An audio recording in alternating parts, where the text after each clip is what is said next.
$1.7 million in profits utilizing VAs. The way I did it is I just started cold calling people, asking if they want to sell their houses and everything. 2 years into it, I was making about $350,000 a year. At the time, I was like 20 years old, so it was pretty good for me. People that run larger companies, when they come up to us to hire, they're like, hey, I want somebody to do this specific role, and that's it. I want the expert for this specific position. What's one piece of advice that you'd give to someone? Maybe they're just looking to get started on a business, get started in real estate. I would say one of the things I've realized, especially with building remote leverage, is you want to find the right problem to solve. What are some mistakes that you see a lot of people, maybe they have their first hire? I would say the one role that made the biggest difference in the company was my.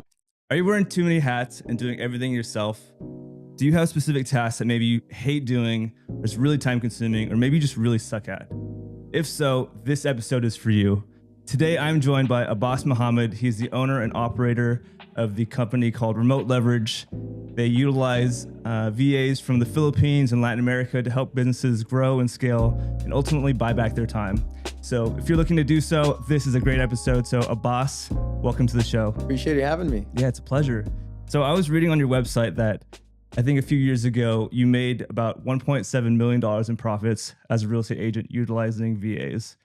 Was that something that you were doing before remote leverage? Yeah, 100%. I mean, the way I started in business was I was 18 years old. I got into the real estate business as a real estate agent. And at the time, the way I did it is I just started cold calling people, asking if they want to sell their houses and everything. 2 years into it, I was making about $350,000 a year. At the time, I was like 20 years old. So it was pretty good for me. But I'm like, you know what? If I want to scale my business, I was working 15 hours a day, literally. Like from the time I wake up to the time I go to sleep, I was working. And so I was like, well, if I want to grow the business, I have to figure out a way to scale myself out of the day-to-day cold calls. And so then I started, I actually wanted to hire somebody local, but then I looked at how much they cost. I'm like, that just doesn't make sense because I would only be able to hire one or two people and then I'm out. And so one of my friends suggested hiring from the Philippines. Now, this was back in 2018, 2019. So it wasn't as popular back in the day as it is now. After COVID, a lot of businesses have gone that direction. By the time it wasn't too popular. So I went through, at the time, a staffing agency. I think they were charging me $2,500 or $3,000 a month. And they gave me this person that they were paying $5 per hour or whatever. But I hired her and I put her on the phone. She started cold calling just like I did. And then about 2 weeks into it, started getting leads. So I was like, you know what? This is working pretty well. She's getting leads just like I'm getting leads. So then I hired a second, then I hired a third. And 2 years later, I had 25 cold callers. I had appointment setters.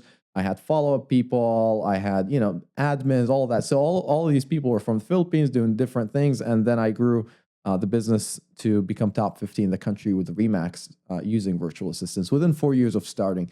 So later on when if I think about what was the reason behind my success in real estate as a real estate agent, it was definitely virtual assistants. It's an incredible story to hear because I think most people, when they get started in the business, myself included, doing everything yourself, right? And you quickly realize that all these tasks is very time consuming and you're not able to focus on the highest income producing tasks.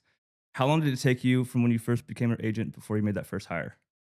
2 years. And at the time I had a mentor. My mentor was amazing at teaching me, the sales skills and the marketing and things like that. But he was very anti using leverage and hiring people for some reason. He was always like, look, I mean, you're making $350,000 at 20 years old. That's amazing. Keep doing that. But I was like, you know what? There's more to it because I see all these other people in my market at the time that were making more money and working less hours. And so it didn't make sense to me that was the only way to do it, So it took me about 2 years. And then when I did it, honestly, my first thought is like, I should have done it sooner. But you learn. Yeah, I think that's what everyone thinks. Why do you think it is that people wait so long before making that first hire? Is it because lack of income? Is it just you just don't know what you don't know? What do you think it is? I think it's a lot of different factors. The first one would probably be they don't trust that another person could do their job as well as they could. And I think that's true for most people. Like a lot of times you hire someone, they're not going to do as great of a job. And a lot of that is because people sometimes expect one person to replace them in the many different things that they do in their day-to-day business, right? And the reality is that's not feasible. That's one of the mistakes people do all the time is they hire someone and they want them to be a generalist, right? You're going to be my salesperson, my marketer, my admin, you're going to do my QuickBooks, all of that. It just doesn't work that well.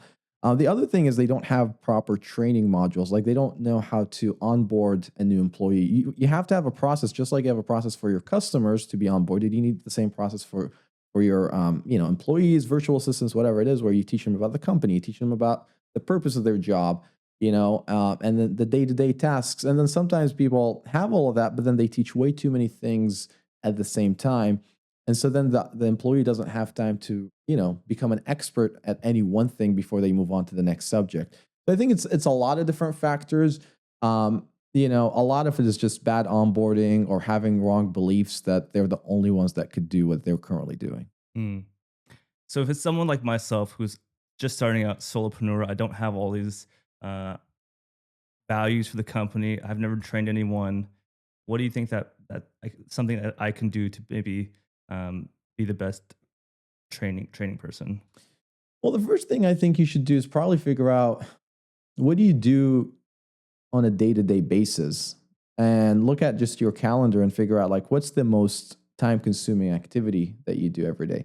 And so, like, for me, when I first started in real estate, it was cold calling, right? That's literally all I did for 8, 9 hours a day. And so I was like, it was a very easy choice. Like, that's the first thing I want to delegate.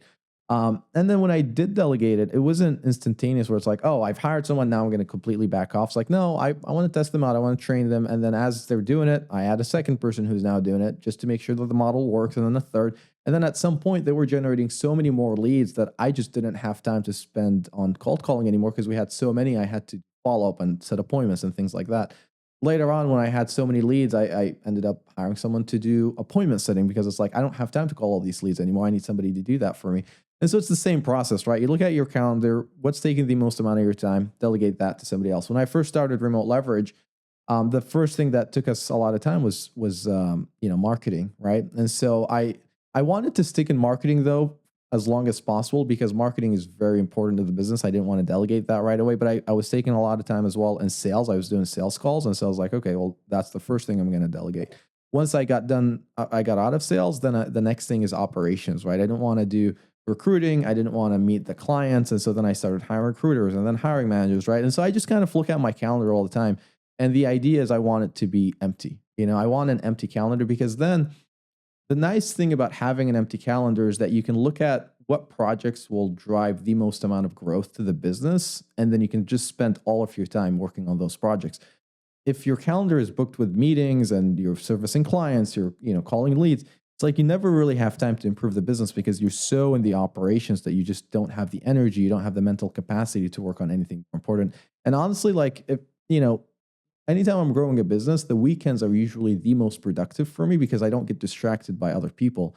And so my target is to try to make every day like the weekend for me, essentially. So on the weekends, you're just hanging out with the wife? No, that's not it. On the weekend, it's like I'm just in my office. Nobody texts me, nobody calls me, nobody asks me questions. And so that's when, like, okay, what is the constraint in the business? And so I just spend all my weekend working on that constraint. And then by Monday, it's like, you see the results of that. And so it's like, well, if I can work on the business constraints every single day and nothing else, I would be way, way happier. And so that's kind of my target, is to get there as quickly as possible. Got it. Okay. So you're having all the success as a real estate agent. When was that point that you were like, I need to go into business for this? Because you could have easily just kept doing the real estate thing. It's what a thing that a lot of realtors do, is they start to have all the success as a realtor or broker, and then just kind of stay there forever. So what made you go from being that to now a business owner with Remote Leverage? Honestly, boredom, to be honest with you, more than anything. After 4 years of doing real estate, I basically delegated everything except going on appointments to meet the clients. That was my day-to-day thing, is like, I'm going to go meet the clients, sign the contracts, delegated everything else. And, I was in that same routine for 4 years, and I was making a lot of money doing it, but I was like, man, I'm just mentally bored. I'm not challenged anymore. And you can only grow a local real estate agent business so much before you kind of basically tap out. And so for me, it's like, okay, well, I'm at 1.6, 7 or whatever it was at the time.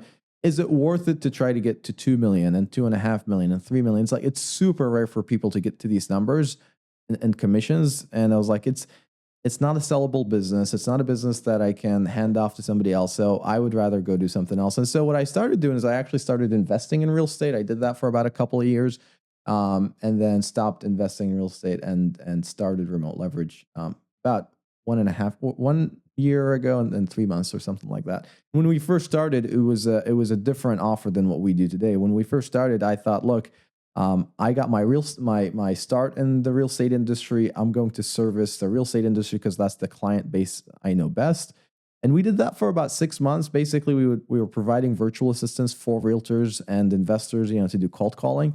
The problem is we noticed that a lot of people have very short or not attention, but they have very short um, time span of expectations, meaning they start something and they want to see results like the same week or the same month, and that's just not realistic. Real estate has a very long um, transaction cycle, meaning you can get a lead today and not get paid on that lead for 6 months, 12 months, a year. My average when I was actively selling was probably between a year to a year and a half. And so that's why you need a big database so that, even though it takes a year and a half, you've got so many old leads that it just keeps rotating, right? And so what we notice is in the real estate industry, a lot of people weren't willing to wait. And so after doing that for 6 months, we got it to about 50,000 a month in revenue. And I was like, man, this is way too much effort for $50,000 a month. And I don't see it growing much beyond that. So I ended up completely shutting that offer down in June of last year and then restarted it as a different offer. Got it. Okay.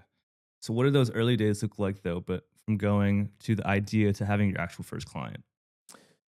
So it's interesting because honestly, I didn't know what the right offer was at the time. I knew I wanted it to be around virtual assistants because that's how I grew my business. So I knew that was a skill I had, how to hire, how to recruit, how to onboard new people. And so I just started sending cold emails actually to real estate agents. I'm like, hey, we can help you hire cold callers. And then another one was, we can help you hire admins or whatever. And I wanted to see what would land, what would get people to respond and be interested.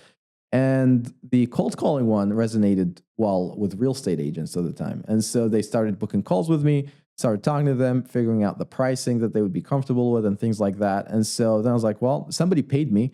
I didn't have the product made yet. Like I didn't have the actual offer structured, but he's like, hey, I'll pay you. And I was like, all right, great. Let me send you the invoice.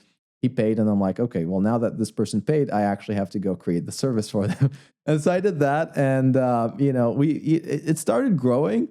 But then after 6 months, it's like there's so many moving pieces. We had a lot of people cold calling, obviously, and the real estate agents didn't have a good enough timeline where it's like you have to have the expectations set straight. And a lot of these people is like, and I get it, it's like real estate is expensive, right? You have a lot of different expenses, but when you're marketing, you have to have the patience for things to turn around, especially in a long sales cycle. So they would get the leads. And to me, leads are a good indicator of future business. But they're like, well, I got the lead, but they're not looking to sell for another 6 months and I can't afford to keep waiting 6 months. Well, that's real estate for you. You know what I mean? So after 6 months of doing that, I was like, okay, well, I want to do something different. I want to service a different type of client base. And so then we started offering virtual assistants for any business, pretty much any role, from Latin America specifically. We also still do Philippines, but mainly Latin America because I've had a lot more success with people. Got it. What are some other of the industries that you see a lot of success utilizing VAs besides real estate?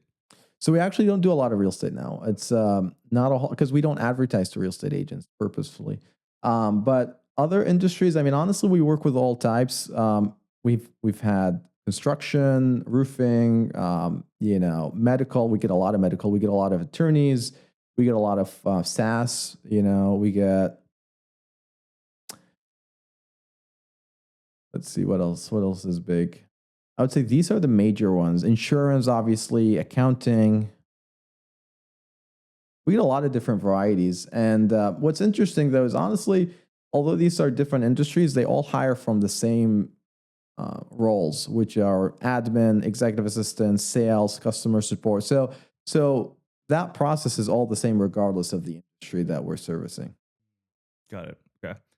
So in the beginning, when you were first looking at Latin America and the Philippines, what made you choose these specific markets versus other places in the world for hiring assistants? So when I first started hiring, actually, it was all Philippines because that was the only available option. I mean, you've got Philippines plus India was a major source, right? But I didn't want somebody from that region. I wanted to hire someone from the Philippines, mainly because they speak English better. Usually they have better accents and things like that. The problem with the Philippines is that it became oversaturated with VA companies, and a lot of people that hired VAs went to the Philippines automatically. And so what happened is you got an influx of new clients, which created a lot of demand for VAs, and you got a lot of people that were not VAs before that became VAs, but they aren't really good at being a work from home type of person. And so they would get multiple jobs. They kind of honestly half-ass the job most of the time. And then once they get caught, they get fired. But they don't care because there's so many jobs available that you can just go pick up another job. And so we faced a lot of problems with that. The other problem is a lot of times the skill set is very entry level. Like anytime somebody thinks of a virtual assistant, they're thinking, okay, I'm going to have them do basic things, right? Like I'll send emails, whatever, update my site, basic things. And bigger businesses that we deal with now, they need somebody who's a lot more advanced. And so when we started hiring from the Philippines, it's anytime we advertised more advanced roles, we just never got the applicants that we would hope for. And so then I was like, well, I've seen Latin Americans and Latin American virtual assistants, and they're way better. The problem with Latin America, and this is why it's not saturated, is because it's a lot harder to source people from Latin America. They don't, in the Philippines, they've got one major job board that everybody kind of goes to, onlinejobs.ph. You pay $50, you post a job, you get hundreds of applicants. And so that's how a lot of these companies do that, right? In Latin America, every country has its own multiple job boards, and sourcing candidates from there is a lot more difficult. You don't get as many. Like, just to kind of give you some perspective, when we first started advertising in Latin America, we used to get about 300 applicants a day from the Philippines, and we would get about 10 to 20 a day from Latin America. Night and day difference. And so that's why a lot of the VA companies don't focus there, because the cost per applicant is way too high. Over time, I fixed that issue, and now we get about between 800 to 1,000 applicants a day from Latin America. Yeah. That's badass. Yeah, it's great. It's amazing. Well, it seems like if there's a higher barrier to entry or regulations, whatever it may be, I think you definitely have a leg up against other people, because if everyone's just doing the easy route going with the Philippines, like obviously you have a much better advantage through utilizing all that stuff in Latin America. 100%. And it helps us stand out because everybody else is advertising Filipino virtual assistants for $4 an hour, $5 an hour, whatever it is. And people have tried that. They're just not happy with the results. And so when they see our ads that say, hey, you'll hire somebody, we can help you hire somebody from Latin America, they're going to cost more. They're usually between $6 to $10 per hour, but you'll get high quality people. They will speak way better English, just like you and I, because a lot of them, they watch American shows. A lot of them are also expats. We hire a lot of expats. So you've got that. You've got the cultural alignment. You've got the time zone, right? They're not having to work overnight. They're working the same hours as you do because they're Eastern, Pacific, Central, all of that. And a lot of times too, or most of them have worked in U.S. companies, much larger U.S. companies. So they know what a good sales rep is supposed to do. They know what a good admin is supposed to look like, or a good attorney, or whatever it is. And so you're not having to hire someone who has no skills and then teach them skills that are needed for the job from scratch. That was the major problem I had with the Philippines, is that every time you'd hire someone, you're essentially getting somebody who's coming in with a blank slate, and you have to teach them every skill you want in the business. Versus now that we hire from Latin America, a lot of times they come in and they're like, hey, I see you guys, we're doing this in the business. We should probably do this because I learned it at this other company. I'm like, great, let's implement that. And so like they come in with more skills in the category that I'm hiring them for, if that makes sense. Mm-hmm. Yeah, I'm a firm believer in you get what you pay for. 100%. Absolutely. Yeah. Where in the Latin America specifically do you see most of these people coming from? Is it one specific country? Are there multiple? Yeah, I mean, we hire from all over, but the most common, I would say, are Mexico, because you get a lot of expats in Mexico. It's kind of crazy. And they're in all these different groups, right? Expat groups. So Mexico is a huge one for us. We get a lot from Colombia, Argentina, Honduras, Ecuador, Brazil. It's kind of all over, but I would say definitely Mexico is the biggest for sure. And also Jamaica. Jamaica has been phenomenal to work with as well. I would say I have 10% of my employees are from Jamaica. Okay.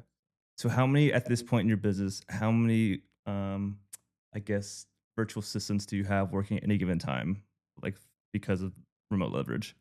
So For us internally at Remote Leverage, not for clients, at Remote Leverage, we have now 46, 47 people, for virtual assistants. The way we do it for our clients is we don't count the ones for our clients inside our own employee count. And the reason is because we're not a staffing agency, we're a recruitment agency. So let me explain the difference between those two.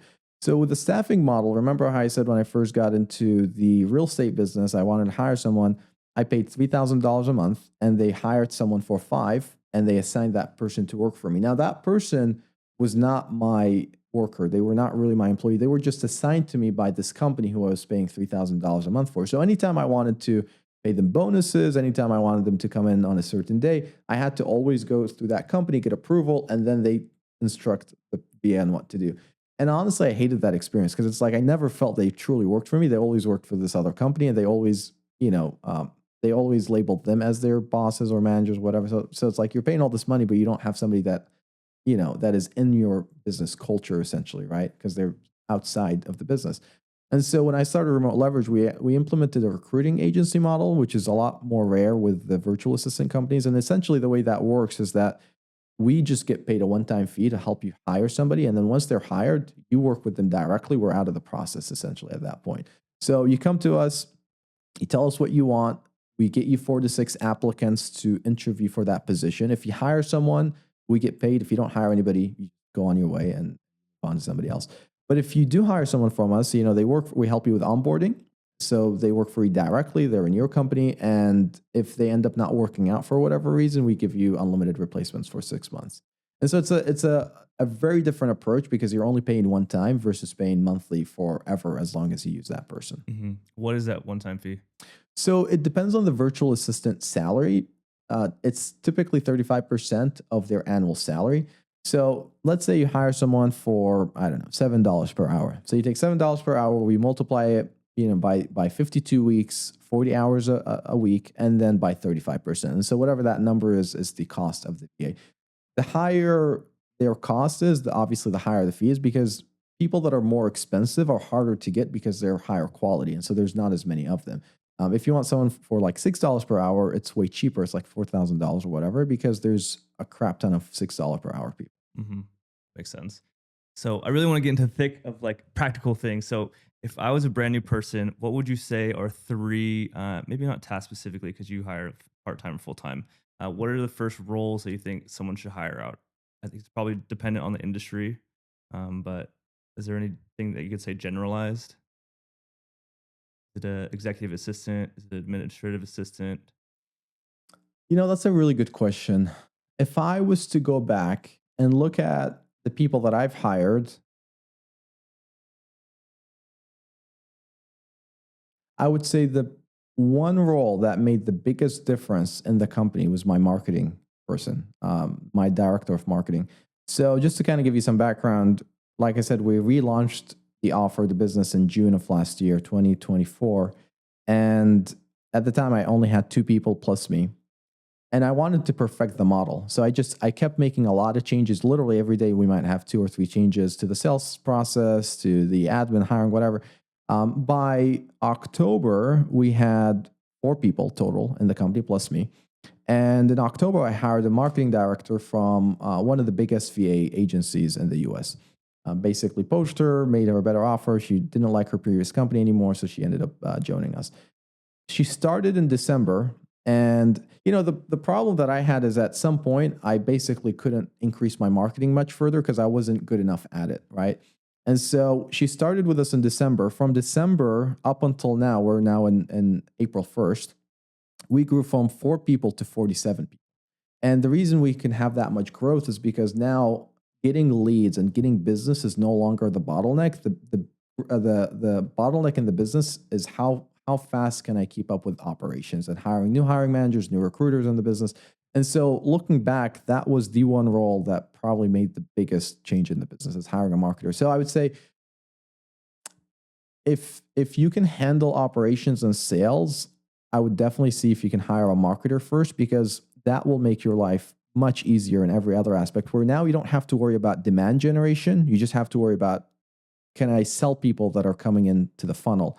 Can I service the amount of clients that are going to come in from all the ads that we run? And so that is a lot easier of an issue to fix, because now you just keep changing your model until you get the right numbers and the right formula or whatever. But to me, that would be the main one. However, a lot of people are not comfortable with doing that, and I wasn't comfortable either. Like I said, when I first started, I thought I can do my marketing on my own. So if you're not comfortable with that, I would say the first thing you probably want to delegate besides marketing would be any admin type of work, admin, operations, client fulfillment, whatever it is. You want to delegate those things out, because typically you will do better at sales than you would be at client fulfillment. And so you want to make sure that you have the highest conversion rate on new sales appointments, because that is a major revenue driver, obviously, right? So typically I would much rather delegate client fulfillment than I would sales. So I would do that and then just stay in sales, grow the marketing further, and until you get so many appointments that you just, you can't do sales anymore. You got to hire more salespeople. And I think that's the right way of doing it. But it also depends on the industry. Like, my advice would be a little different for maybe real estate, because there's a longer sales cycle, than other industries. Hmm. Yeah, that's one thing I'm learning is marketing is so, so important. Like, you can have the best product in the world, but if no one knows about it, it doesn't mean anything. 100%. Yeah. 100%. Um, yeah, I think that's something I'm really really struggling with also, is just like trying to figure out exactly what to hire out for right now, because I'm doing everything by myself, working a full-time job as a nurse, doing the podcasting, doing my old outreach for acquisition stuff, potentially reaching out to hotel owners, all these different things. I'm just like, it's hard to figure out exactly where to focus my time and attention right now. Yeah. What do you do? Like, what takes up the most of your time besides your job? Um, right now,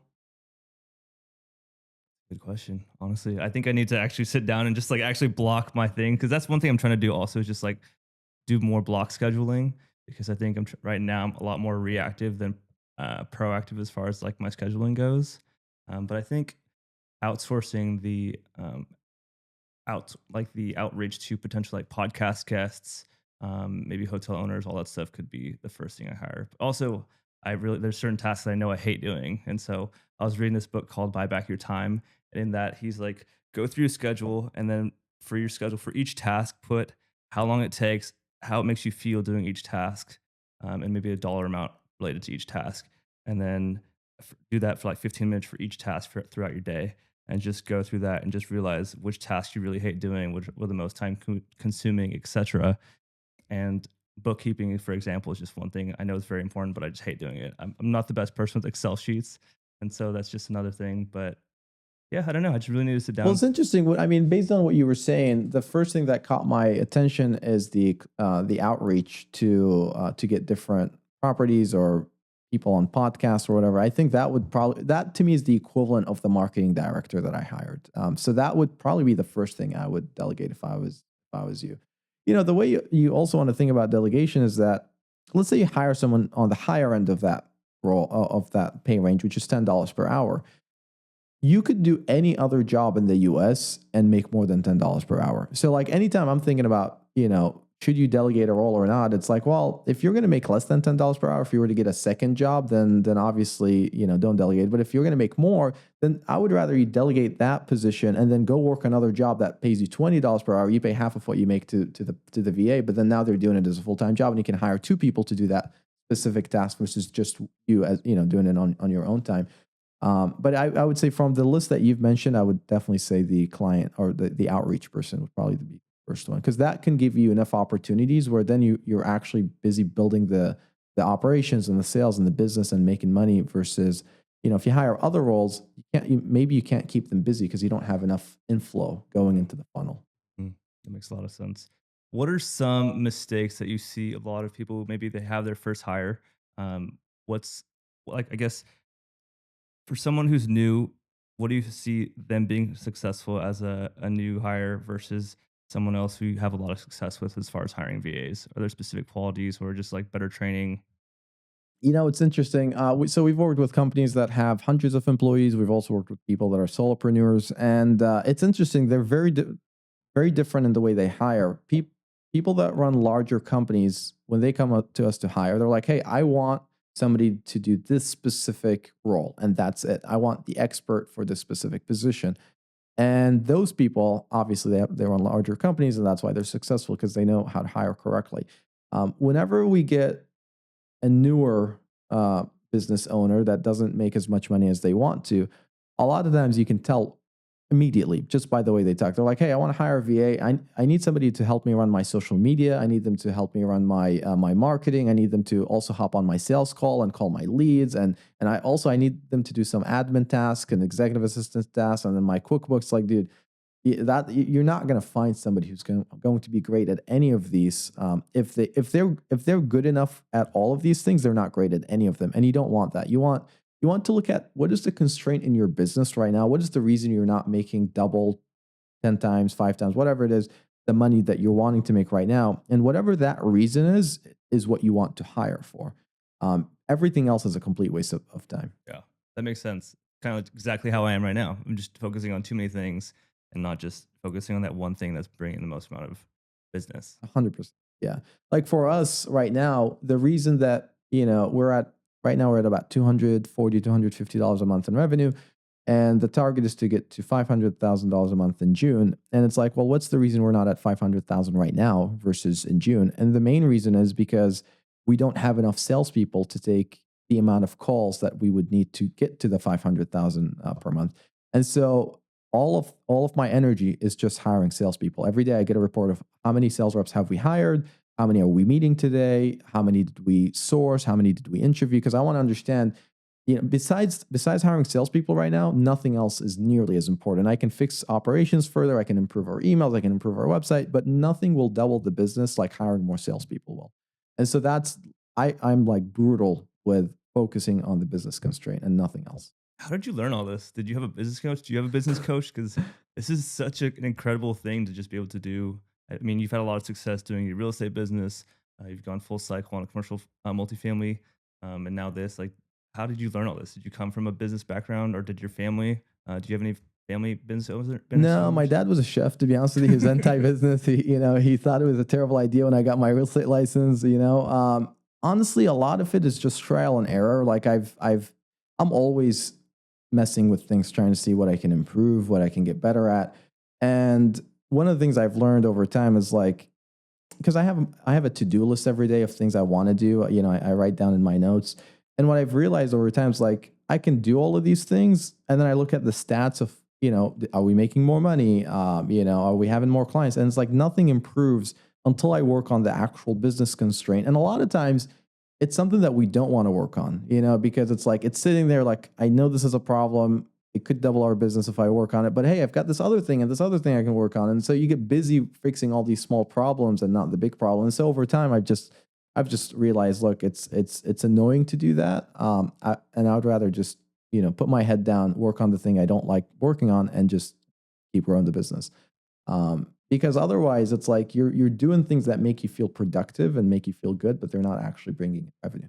So no point. Yeah, I think that's something I struggle with also is just because you're doing all these tasks, staying busy doesn't mean it's productive. 100%. So yeah, that's crazy. What do you think is the true cost of doing everything yourself? Is it just the inability to grow exponentially, just not focusing on these highest paying tasks? So the way I look at it is like, how much more money would I make had I solved this problem? Like right now, the reason we're not at 500,000 a month and we're at 250 a month is because we don't have double the sales team. And so by not having the amount of sales reps that I want to have, I'm losing on $250,000 a month. And so that's how I think about problems. If I was losing $250,000 a month, how much effort would I put to fix that problem? I'd put all the effort possible. And so to me, it's the lost growth and the lost income that you don't get because you're not focused on that problem. And so, like I said, a lot of times with newer business owners, they focus on the cost of the hire, the cost of the VA so much. Where like, well, this person is $10 per hour. I can go get somebody else from the Philippines for $5 per hour. It's like, yeah, but you've been doing that for 2 years and you haven't been able to solve your problems. Like you've lost 2 years worth of income by not solving this problem. Like, what are we talking about here? You know what I mean? But it's so ridiculous because that, they think about the expense. They don't think about the lost income from fixing these problems. And I think that's, with delegation in general, that's what you have to think about. If you're paying somebody $10 per hour, they better be worth way, way, way, way more to the business. Otherwise, there's no point in hiring them in the first place. So, like to me, hiring is not really an expense; it's an investment in the business, and the right people will pay you, many multiples of what you pay them. How are you able to track all the hours that the VAs are doing? Like, how do you make sure that they're actually being productive for all this time that you're paying them for? So we use a platform called Time Doctor. Essentially, what it does is it takes screenshots of their computer during their work hours. And I used to not be a big fan of that. I know a lot of people aren't because they're like, oh, you want to trust your team and all of that. But honestly, I've tried that approach before. People get multiple jobs and they watch YouTube videos at work, and that happens with local employees as well if you're not, if you're not keeping close attention. And so I implemented that many years ago, and I've been super happy since then, right? So we look at that. Honestly, I don't really look at it unless somebody's not performing, and then we look at it. But generally, that's the number one thing. The other thing is, in every role, we have KPIs of what we expect to see, right? Different KPIs, and so if somebody's not hitting the KPIs, that's usually a good indicator that they're not paying as much attention to their job as they should. So everyone who you connect with, as far as like a new client, gets this access to this portal. Yeah, so we actually teach them how to set it up as well. So we have training for all of our new clients like, hey, if you want to pay them, use this platform. We've tested all the platforms. This is the best platform to pay them. If you want to monitor their screen activity, use this platform.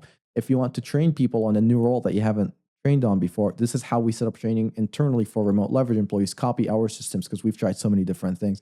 So it's like what I've learned over 8 years of hiring VAs, we just put it into like a free guide that we give them. And so a lot of times, with bigger companies, they send it to their operations team and the operations team kind of sets it all up. But smaller companies, they just watch the videos and implement the steps as they watch. Got it. Yeah.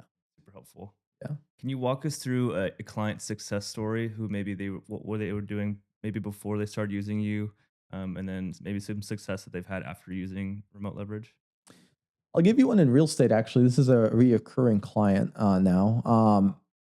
So we've had this client out in Washington. They do flips, they do wholesaling, they also have a brokerage. And when they came to us, they had 4 employees total, just locally in their own office. They've hired VAs in the past from the Philippines, using the 3,000 a month staffing agency model or whatever. And they weren't very happy with the results because they're like, it's just basic level type of skill sets. And they came to us. The first hire was they wanted a sales rep to call all the flipping leads that they were generating from their marketing or whatever. They did a lot of postcards, a lot of YouTube or whatever. So they hired one. That person was the most expensive VA they've hired because it was like $11 or $12 per hour plus commissions, right? That they paid. But then literally a week later, they were like, "Hey, just training this person on our new ways of doing things, we've realized this person is way more advanced than anybody else we've hired." So they came back, they hired a second, and then they hired a third, and the fourth, and a fifth, and then they started hiring admins, executive assistants. They started hiring graphic designers, and now they've hired so far, I think 15, 16 people from us just in the past 3 months.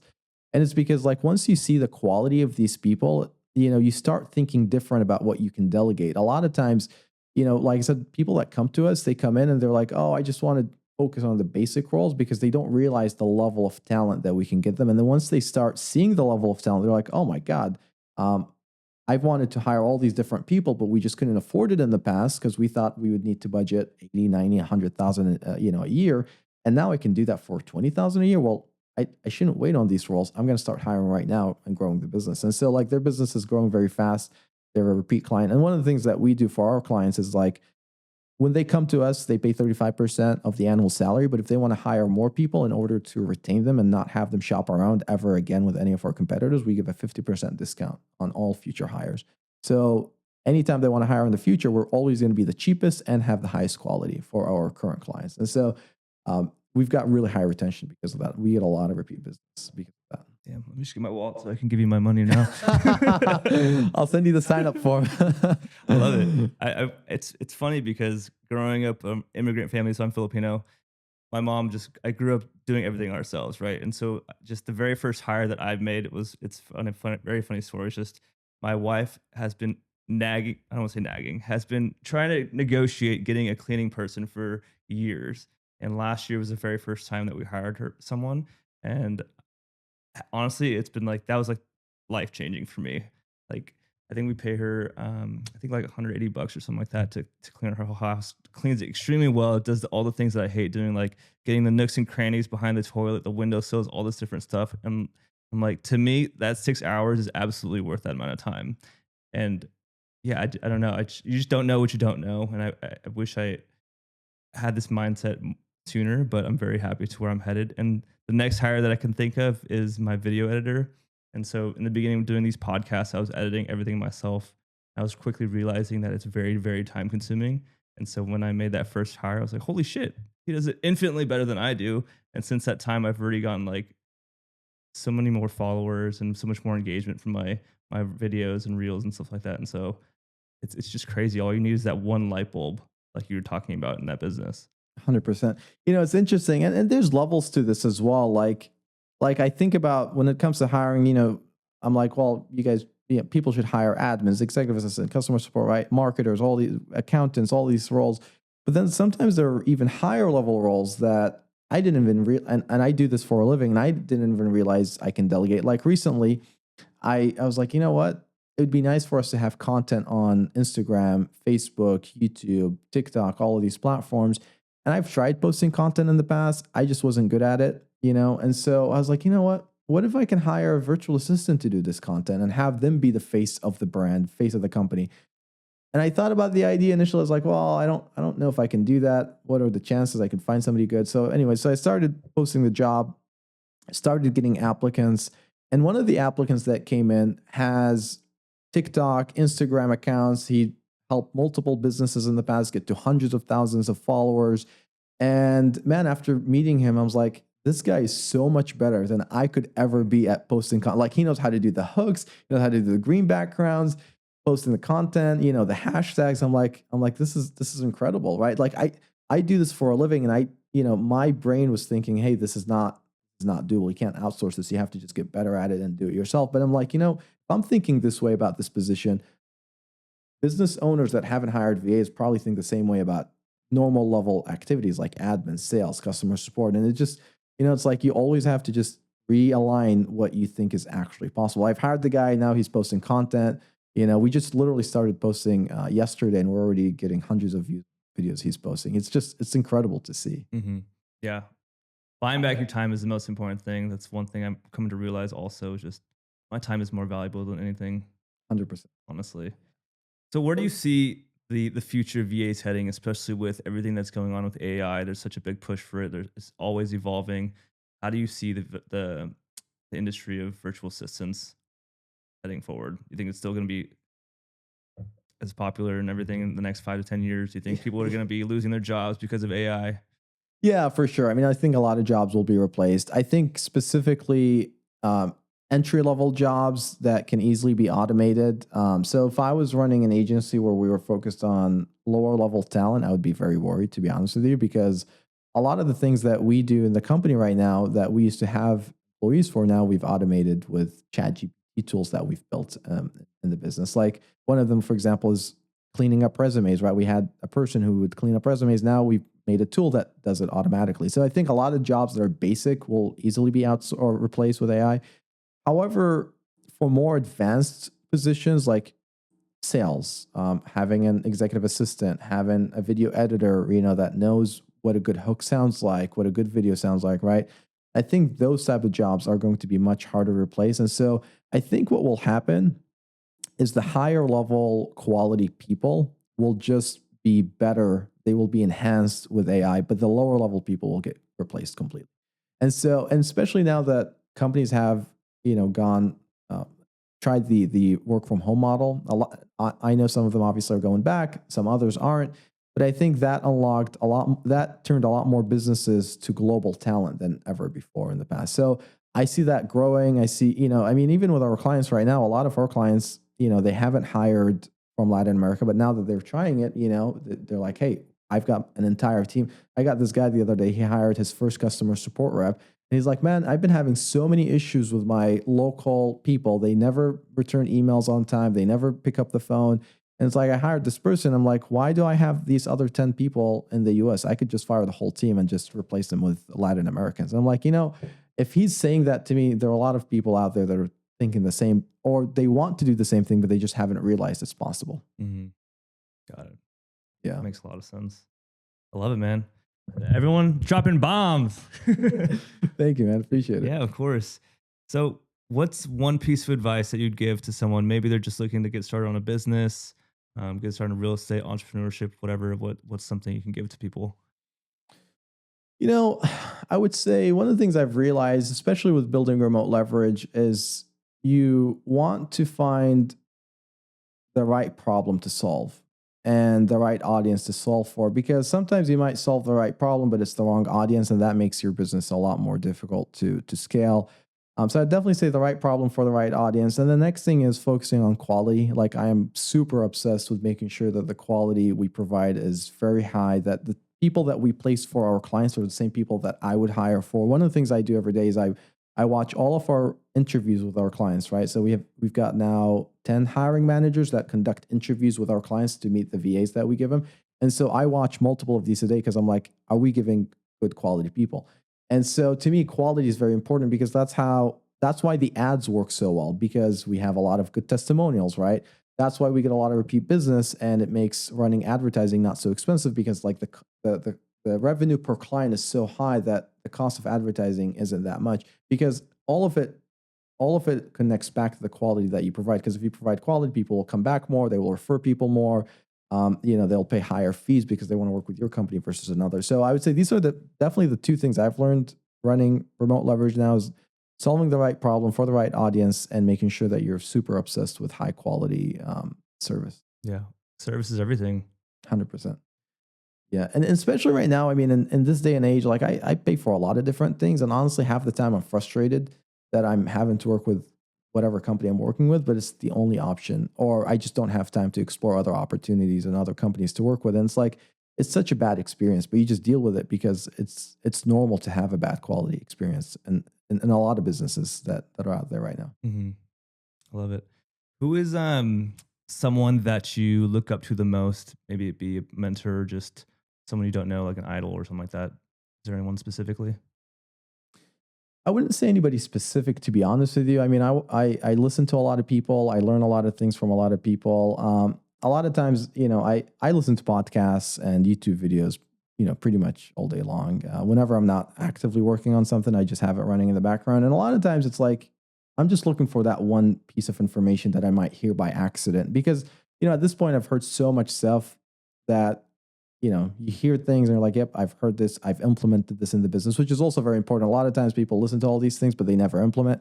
It's like, I'm listening to this stuff. It's like, yep, I've tried that. I've implemented this. But then I might hear one thing by accident from somebody. And sometimes they don't even they're not even emphasizing it, but they say it. And it's like, oh, you know what? We actually haven't tried that in the business. So then you implement it. So I think for me, I like having a wide view of different people that have achieved more than me, and just listen to all of them and try to implement what is relevant to me in my business. What are some of these favorite podcasts or YouTubers besides the Lowdown? So I would say I listen to Alex Hormozy a lot. I like his content, very good content. I like Ryan, Michael Becker as well. I like Grant Cardone for the mental, inspiration. The content, it's kind of watered down now over time, to be honest with you. But I love the 10x mentality behind it. There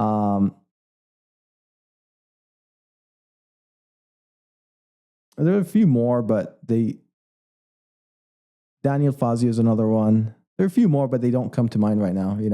I listen to a lot of different people. I think what happens over time is that, if you just keep listening to one person, you start getting diminishing returns because you already know the content and everything. And sometimes you also have to learn the same thing many, many times, even if they're like, sometimes we make mistakes, over and over again. So it is good to know the same type of content and listen to it over and over again. But at some point you want to explore new ideas as well. So I like to, just listen to new people all the time. Yeah, I have a few that I keep in the rotation all the time. But yeah, I agree.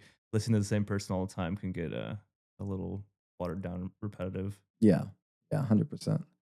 But yeah, I think the main thing is you got to implement. It's like you can learn all the things you want to learn, but honestly, from my experience, the thing that helps me the most is trying new things and just seeing the result. Like sometimes we'll run marketing campaigns. We spend about 100,000 a month on marketing right now. And it's like, to me, 10% of our budget every month is just testing new things. And sometimes it works out, sometimes it doesn't. And I don't care. To me, it's like, oh, we've learned that new thing from this marketing campaign. And it might have cost me $5,000 or whatever in a failed experiment, but it's like, hey, that's a mistake I won't repeat again. And so that's how I do it. Other people like to go through, a lot of mentorship programs and courses, which I think are also great. But to an extent, you have to apply the knowledge and then just see if it's working or not, and reiterate based on what you see in the actual world. Because you might learn something that was recorded 2 years ago, but everything's changing so fast that you want real-time data. And the only way you're going to get real-time data is by applying what you're learning. Yeah. Taking consistent action is how you get the most success, and just being okay taking those failures. Just fail as fast as possible. 100%. What's been your biggest learning lesson so far, or biggest costly mistake, I guess? Was it just running these ads for just trialing all these different marketing streams? No, not really. I would say that's not that major of a mistake. I would say not hiring fast enough, to be honest with you. Like we've hired 7-8 people just this past week, and we're hiring so fast now, but it's like, man, if I knew the growth trajectory we were on earlier, like in December or whatever, or January even, I would have started hiring much faster than ever before. And so it's like, it took me way too long, where back in the day, I would say, look, I want to hire a sales rep, and then I might hire 2 sales reps and then kind of see which one works out and which one do I want to keep. But it's like, you know what? Instead of thinking in increments of 1 or 2, like what if I hire 10 people? What if I hire 20 people? Like right now, we had 5 sales reps that took us to 250,000 a month. And so my next target is to get to 500,000 a month by June, which means basically I need 10 sales reps. And so back in the day, I would hire 1 or 2 sales reps, kind of see how they work out, then hire 1 or 2 more, and then you know what I mean. And so now the way I do things, it's like we want to have 10 net people stay in the business. So let's just go hire 20, 25 sales reps. And if we end up over hiring, it doesn't matter, because I'll just raise ads and keep them busy, and then I'll just go hire more operations people to keep up with the demand that they generate.